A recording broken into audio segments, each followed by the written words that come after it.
Hello, everybody. Welcome to Karak Kast, and I have a very special guest today with me on Karak Kast, Alicia Atout, the Interview Queen. Before we start, Karak Kast, Karak means tea. It's a sort of like street tea we have over here. So when you get Karak, you're usually chatting with your friends. So that's the theme of this whole podcast. I love that. Well, I made sure to have my very own tea with me at 2 a day. I got some sleepy time tea, as it says on the label. I had a long day of interviews, hosting, so I thought, why not unwind, have a good conversation, and some sleepy time tea. Yes, relax while talking about video games, which is in itself a relaxing activity. So yes. My tea is from 1977 Karak. This is like the closest store to me right now. Okay. And it's very spicy. What kind of tea do you like usually? So I like more with like a fruity note to it. So there's this really good raspberry tea that I discovered a couple months ago. So Okay. I'll just kind of scan the shelves, and I'm not like a brand person by any means. So I'll just scan the shelves and be like, all right, that one. Let's make that one happen. Wait, there are people who go with brands on tea? Yeah, like people are weirdly picky about stuff. Like I imagine it's like when you ask someone, "Oh, what's your favorite coffee?" and right away it's like, "Oh, Starbucks," or like so. That's just where my brain. That's where my brain goes. By the way, there's a rule on this podcast: you can't bring Starbucks. You can bring whatever coffee you want, just not Starbucks. Okay, I'm not a huge coffee drinker. I love hot chocolate. Yeah. And so when I'm on the road a lot, if I'm in America, I'll usually have to do like a Dunkin' or a Starbucks hot cocoa. But yeah, I definitely would stay away from the coffee probably. Yeah. Hot cocoa is very welcomed on this show. It's my all-time favorite. So the tea is the icebreaker here on Karak Kast, but I have a few ice-breaking gaming questions. Just pick one or the other, okay? Let's go. Nintendo or Sega? Nintendo. Okay, Mario or Sonic? Mario. Mario or Luigi? Mario. Okay. Couch co-op games or online gaming? Ooh, probably the first. I'm not big into online gaming or anything really off my computer. Okay, how about, what was the last game you were playing? Last game I was playing was Galaga. Okay, Yeah. we'll get to Galaga. I've got a lot of questions about Galaga. Very interesting game. Gosh. No, yeah. Okay.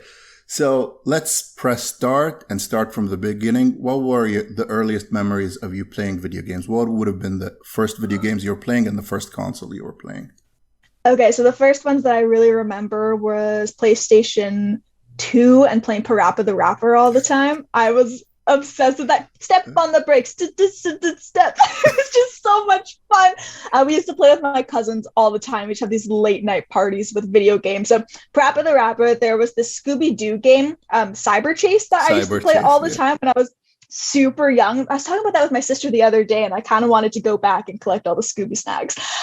Then once we kind of phased out of those games, and by phased out I mean like I still play them, but not as heavily. So once we phased out of those, it was more Nintendo GameCube, and that's where the world of Mario and Nintendo just like took over my life. So there was everything from Super Smash Bros, Mario Kart, Mario Party, WarioWare, it's one of the most fun party games you can play. So all of those we would dive into for hours and hours on end. And then we came along. So we'd play all of those goofy games, like the bowling ones, ping pong, the ones where you'd like have to stand on the platform and weigh yourself so you could kind of tell like how active you were. So yeah, I've kind of gone through all these crazy emotions. I'm not super into first shooter games. There's one zombie one I really enjoyed for a while, but like, I don't know. I feel like I would be because I'd get like my aggression and frustrations out, but I prefer like the super chill ones.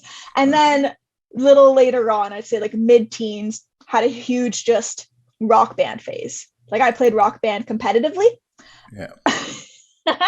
So I had a band. We would play every single day and get high scores on every single song. And we were actually #1 in the entire world on cross console. So super fun. And yeah, after that just came all of the Zelda games and Galaga, which is kind of just what I play now, like NSES kind of stuff. So yeah. Okay, I was going to ask you about the rock band thing, but you mentioned it already. So #1, huh? Yeah, #1 cross-platform, cross-consoles. When would have that been? I was 16 or 17. I was in high school. So I'm 26 now. So roughly like 8 to 10 years ago, which is insane to say. But it was amazing. We'd play every single night. We had people all around Canada in our band. We were simply called a toot because it started off with my dad and I just like jamming in the basement just to have fun as a family, you know? And then we started bringing a bunch of people in and we realized, holy crap, we're good at this. Like, we're really good. We're getting perfect on everything. So we started playing competitively. We would map out where we'd do our star power. We'd map out the big rock endings. Like, it was technical, it was mathematical, and it was so much fun. We loved it.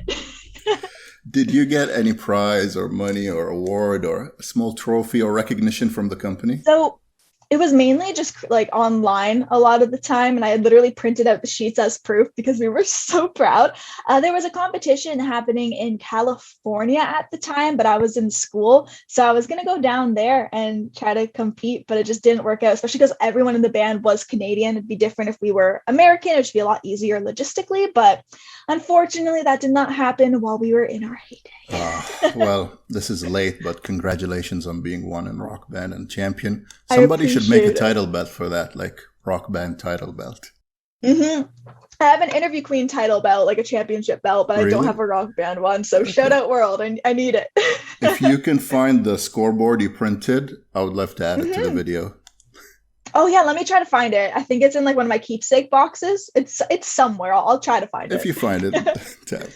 Anyway, so in one of your Q&A videos, you mentioned your top 3 videos. You already talked about one, Galaga. You mentioned Mario Kart and WarioWare. Give me 3 more games that are in your top 6. So number 4, 5, and 6. Okay, so Legend of Zelda. There's like the OG one that's on the SNES, and that one I'm just obsessed with. Oh my God, that's the best Zelda ever. It's so fun. It's old school. It gets in your head, but in the best of ways. It's just like a nice little adventure for your mind to just be taken elsewhere. So I love that one. There were these games called SingStar. Yeah. And a lot of people be like, oh, that's not a video game. But hey, you put it into your console and you play it. So in my mind, it's a video and it's a game. So we would have all my family over, cousins, aunts, uncles, everybody. My grandma even sang on it. And we would just have crazy, huge karaoke parties. So SingStar, definitely one of my all-time favorites. And then there's this other one on GameCube called Bust a Move. And I would come home from school. I used to call it my video game chair when I was like 14. And I would just put it right in front of the television. It's this big, cozy wicker chair with like a really nice cushion in the middle. And I would just plant my ass in front of the television for hours. And I would just play Bust a Move on GameCube. And for those who don't know, Bust a Move is the one with all the bubbles. And you have to align the little ticker at the bottom to shoot all the bubbles in the same row and colors and whatnot. And I was just obsessed. It was just one of those things where it would get your mind off whatever was kind of going on throughout the day. And it's like a simple, really simple, fun game. So it was mindless, but it killed a lot of hours and I had a good time doing it. So I like the fun ones, like really goofy ones. Okay, now for the question I really want to ask you. Why Galaga? What's the fascination with the game that turned 40 this year? Crazy. It's insane. So I remember growing up and my dad being obsessed with Space Invaders. And I would watch him play and I'd think, what is this? This looks like so much fun. And I remember the first time I got my hands on it. I don't remember how old I was, but I was really young. And he just could not separate me from playing the game. You just couldn't. So there's a nostalgia to it for me. It kind of goes back to being kind of like Bust a Move, where it's one ticker at the bottom and then you have to try to align things. Again, it is strategic. And there's this weird thing in my family where all of us have like crazy thumbs. So everyone hates going against me. Like we play WarioWare, which is a series of mini games where you compete against each other. And we would compete. And anytime it was a game where you had to like trigger a balloon or you had to press the button to go fast, everyone was like, damn it, Alicia's going to win this one because I just have really fast thumbs. So I love Galaga because of that. When you're playing the game, which you asked me to bring on here today, when you're playing obviously, you have to have a very fast trigger finger on there. So yeah, I absolutely love it. And games like Galaga and some of the games you mentioned, like Bust a Move and stuff, they're very good with like enhancing your eye-to-hand coordination. Yes, very much so. Yeah. So that's why you probably beat everybody over the years of training. yeah, I'm gonna 100% just start like flaunting that. Like, no one can beat me at Galaga. It's the hand-eye coordination, guys. Yeah, I actually did like a paper on that in college, but that was a long time ago. Oh, that's awesome. Yeah, like Sounds like a fun paper. there's a lot of research on arcades and games, especially in the 80s. People were crazy doing research on everything back then. Huh. But anyway, do you happen to know what your high score in Galaga is? No, because I have it. Okay, so I have Galaga across a few consoles. Okay. I have it on the SNES. I have it on this little handheld baby. And Hmm. then I have it on another one that I haven't played in like a month. It's not charged, but it's one of those really nice, like stacked higher ones from my arcade. They're Yeah. so cool. They're like holding the big machine. So I don't know what my high score is, but it's pretty high. Like I remember, when you get a game and it originally will have like 30,000 as its kind of base core, and the first goal is, okay, let's beat that.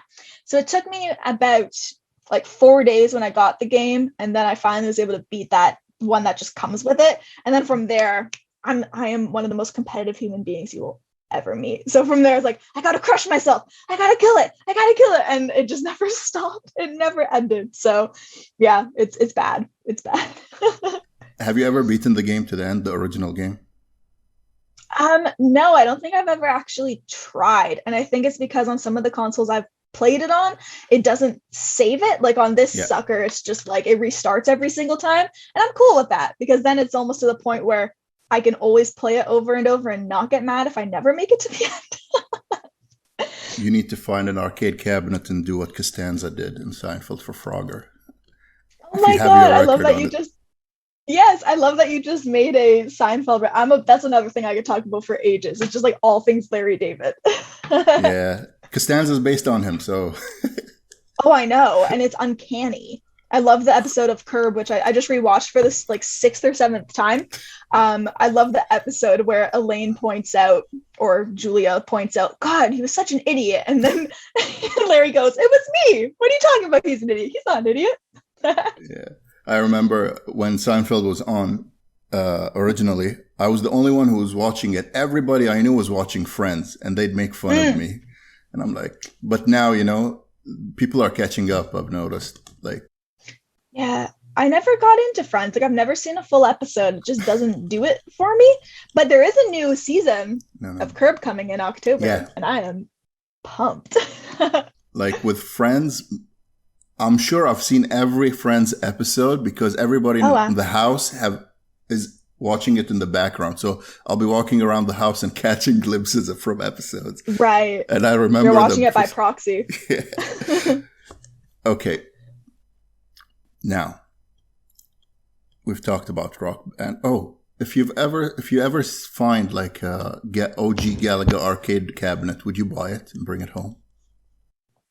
I don't know. It depends how much money I have in the bank at the time and how much it would cost. I don't know how much something like Hypothetically, that let's goes say for. your bank account is full.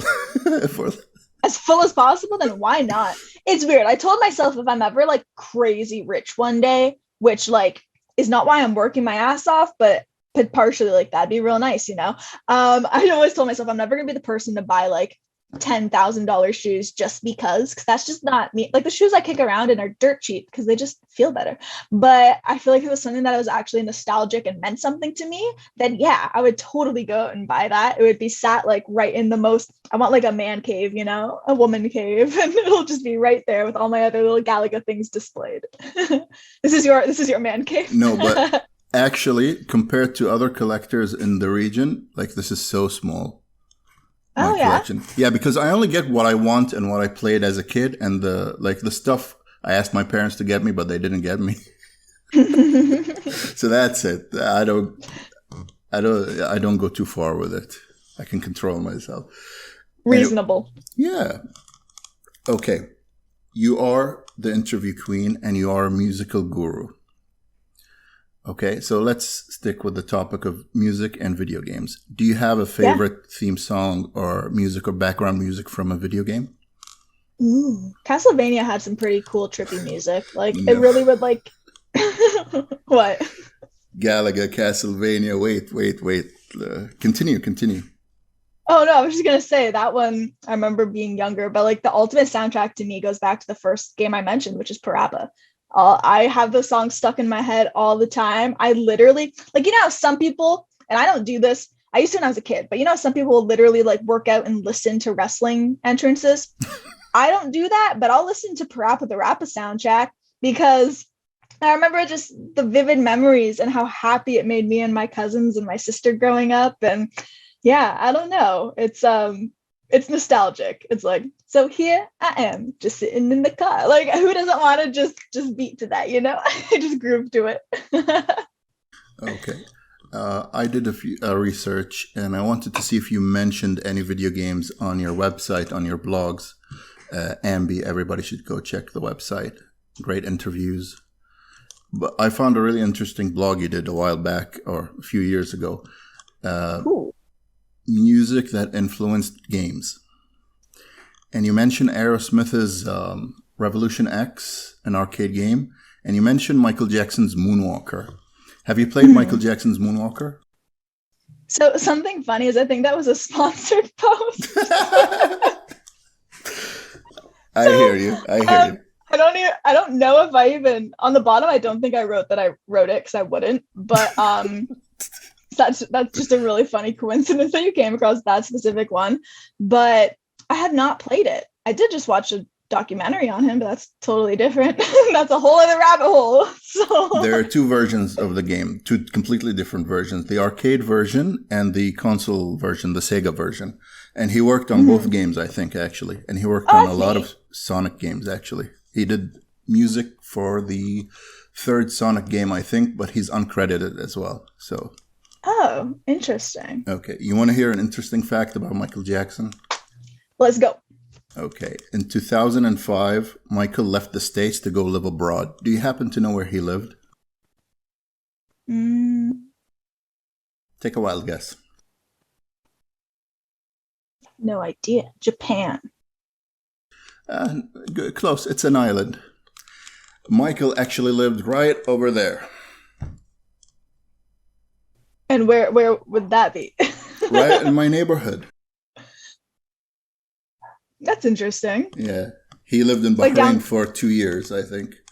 Right over there. Oh. I'm pointing at where he lived. Right. I wonder what would have like brought him out to like wherever it would have ended up being. I wonder what was his reasoning. Like that's really neat. He was a guest of the king, so yeah.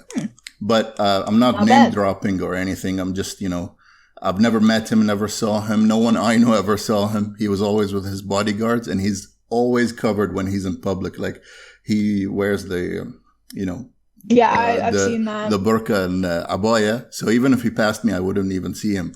But I was always on the lookout for someone in a burqa doing a moonwalk. Yeah, I was just go, oh! Yeah, Shimoda. Anyway, about your blog post, let's go back to that. I'm going to flip the script. Do you know of any video games that inspired musicians or a song? There have been a few bands I've interviewed lately who are like super metal, who have been inspired by games, but nothing that's actually like super iconic. We're talking like indie metal bands right now. So I don't think I do. Or maybe I do. It's not coming to mind. Like it'll probably I'll be like, oh, or I don't know anything. I don't know. Okay. The biggest and earliest example of this is Janet Jackson, actually. She sampled a song from Sonic, and her song was, I think, Together Again or Together Alone, something like that. But she took the sample from a Sonic song, and it's actually my favorite Sonic song. So when I discovered that, I was like, wait, she picked the one song that I like that not everybody knows because it was on the Game Gear version of Sonic. That's interesting. Yeah. So I'm going to do the same thing with the question, but this time with wrestling. Do you happen to know who is probably the biggest wrestler that has an influence on video games? On video games? Yeah. Ooh, I know one who's inspired music, like Baron Corbin, crazy, but a wrestler that's inspired video games. I'd think someone outlandish, so like maybe someone like Bray Wyatt or Triple H or something. No, okay, hint, he's a Toronto native. Bret Hart? Well, he's not Toronto, he's Canadian. Bad guess. Who the hell's from Toronto? I'm brain farting. I'm thinking of a bunch of Canadians, but they're all from the West Coast. No, go further back in time. Think 80s, 70s. Canadians. Second hint, he's big in Japan. I'm completely brain farting right now. He's over in Japan, like Grover. It's not helping. I just don't see this coming to me right now. Okay. Abdullah the Butcher. Have you heard of him? I'm sure. Yeah, I would have never. That's not a wrestler that's ever like in my mind. That would have never come to me. But that's interesting. Yeah, I recently did a video about this topic, the influence of Abdullah the Butcher on Japanese pop culture. Not just video games. He inspired video games, anime, music, even music. You have to listen to his album. It's what every wrestling album should strive to be. That's interesting. Yeah, he released it in Japan. You have to hear that. The song, just 2 songs. So, very cool. Shameless plug. You should watch my video that I did. It's really good. Shameless plug. It's really good. But nice. The minute you finish the video, you'll be like, okay, where's Abby? I'm heading to him. I need to actually interview Queen. You have to interview Abby. He's right there in Toronto. Windsor, if I'm not mistaken. Oh, Windsor's like 3-4 hours away. Yeah, not sure. Yeah, that's interesting. I'll definitely check that out. Yeah, and like you have to listen to the music. If you're not gonna watch the video, just listen to the songs. Definitely.